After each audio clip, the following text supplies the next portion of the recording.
स्वागत आहे. कल्याण डोंबिवली महानगरपालिकेच्या निवडणुकीचे बिगुल वाजले असून 15 जानेवारीवरील निवडणुका होत आहेत. निवडणुकीमध्ये शिवसेना व भाजप निवडणूक महायुतीतर्फे निवडणूक लढवित असून उबाठा, शिवसेना उद्धव बाळासाहेब ठाकरे गट व मनसे हे एकत्र येत निवडणुकीच्या रिंगणात उतरले आहेत. उबाठा शिवसेनातर्फे प्रभाग क्रमांक 2 मध्ये विशांत पांडुरंग कांबळे हे निवडणुकीच्या रिंगणात उतरले आहेत. उबाठा गटातर्फे त्यांना निवडणुकीचे अधिकृत उमेदवारी म्हणून जाहीर करण्यात आले. नमस्कार विशांत साहेब.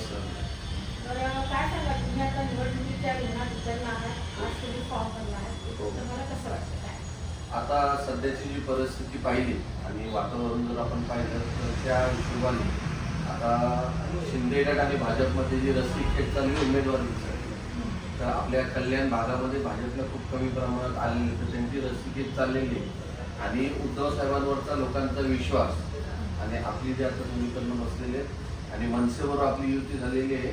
तर मला असं वाटतं बऱ्यापैकी आपण या कल्याण भागातला विजय उमेदवार उबाठा आणि मनसेची.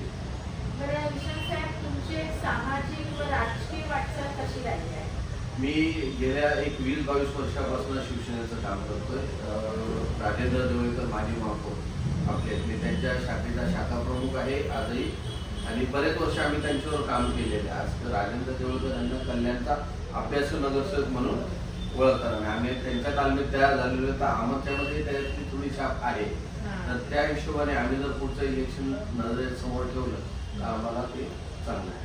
म्हणजे राजेंद्र देवळकर यांच्या तालमीत तुम्ही वागले असल्यामुळे त्यांच्या जे पावलावर पाऊल ठेवून तुम्ही आज पुढची एक वाटचाल करता. त्या कोरोना काळामध्ये पण आम्ही बरेच काम केले. ज्यावेळेस कल्याण डोंबिवली महानगरपालिकेमध्ये धारावी पॅटर्न जर राबवण्यात आलं ना, ती धारावी पॅटर्नची सुरुवात माझ्या हस्ते झाली होती आपल्या अख्ख्या कल्याण डोंबिवली महानगरपालिकेमध्ये.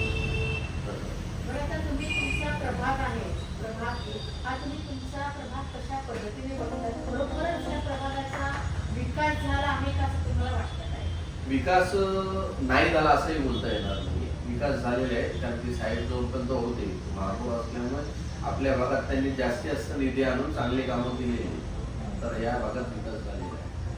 पण तरी सुद्धा तुम्हाला आता सध्याचं तरुण हे विकासाच्या दृष्टीने वाटचाल चालू आहे. प्रत्येक प्रभागाचा विकास झाला म्हणजे आपोआप शहराचा देखील विकास होतो. तर त्या दृष्टीने तुम्ही तुमच्या प्रभागाचा अजून जास्तीत जास्त विकास कशा पद्धतीने करता येईल किंवा त्यासाठी कुठल्या योजना आपल्याला राबवता येतील याबाबत तुम्ही काय? आता जसं तुम्ही बघितलं, आमचा जो भाग आहे ना हा पुराग्रस्त भाग आहे. तर दरवर्षी इथे ना कमीत कमी 200-300 घरं बाधित होतात पुरामुळे. तर त्या पुरावरती नियोजन कसं करता येईल त्याच्यावरती काम केलं पाहिजे. त्याच्यानंतर आपला जो भाग आहे हा तुम्ही बघितलं तो झपाट्याने वाढलेला आहे. इथं मोठ्या 30-30 माळ्याच्या बिल्डिंगा झालेल्या आहेत. तर ह्या भागात पाण्याचा तेवढा तुटवडा वाढला, कारण की लोकसंख्या वाढली, पाण्याची संख्या आपली तेवढीच राहिली. तर ते वाढलं पाहिजे. त्याबरोबर रस्ते आले, इतर गोष्टी आल्या. आता लोकसंख्या वाढल्यामुळे मुलांना गार्डन जसं आपल्या सिटी पार्कला झाले तरी पण आपल्या बऱ्यापैकी लांब आहे. पण ह्या भागातला मेन जो मुद्दा आहे विकासाचा ते म्हणजे इतर इलाज. गेली 30-35 वर्ष आले लोक दरवर्षी पुराच्या पाण्यात रिडेव्हलप होणं हे खूप गरजेचं आहे.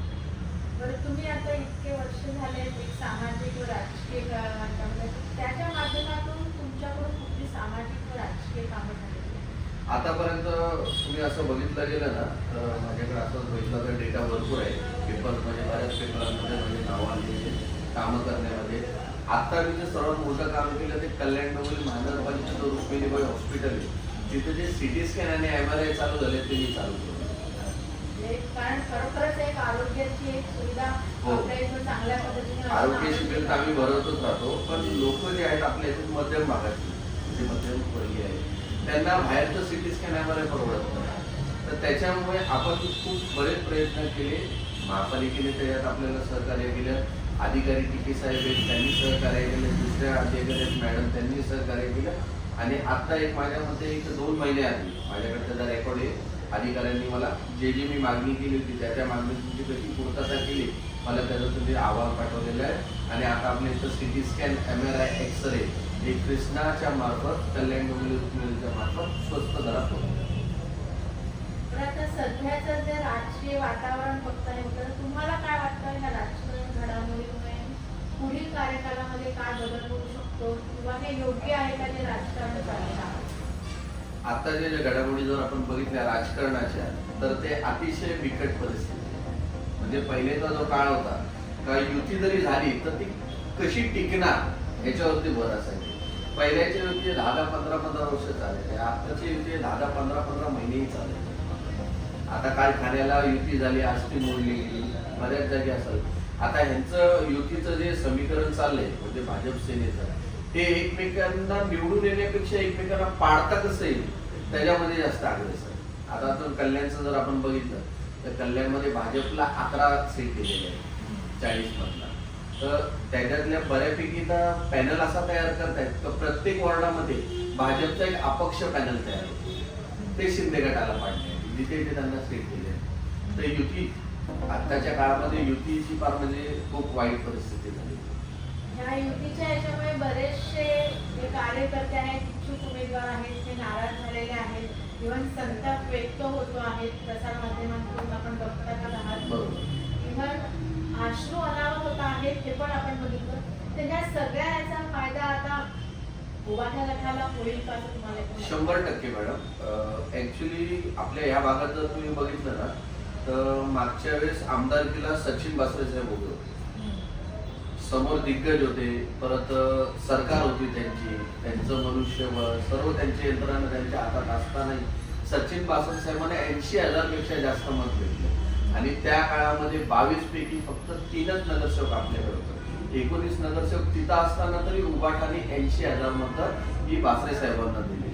तर ह्याच्यावर एक अंदाज लावू शकता का, जरी नगरसेवक गेले असतील, मंत्री गेले असतील, पण सामान्य जनता, सामान्य जे मतदार आहेत ते आजही उद्धव साहेबांच्या मागे ठाम करतात. तुम्ही आता मतदारांसमोर जाणार आहात तर साधारण कुठले कुठले आज तुम्ही मतदारांसमोर? बघा आता मी ज्या भागात उभा आहे ना पॅनल क्रमांक 2 अ चा जो माझा भाग जो आहे, आता काम तर पूर्ण पॅनल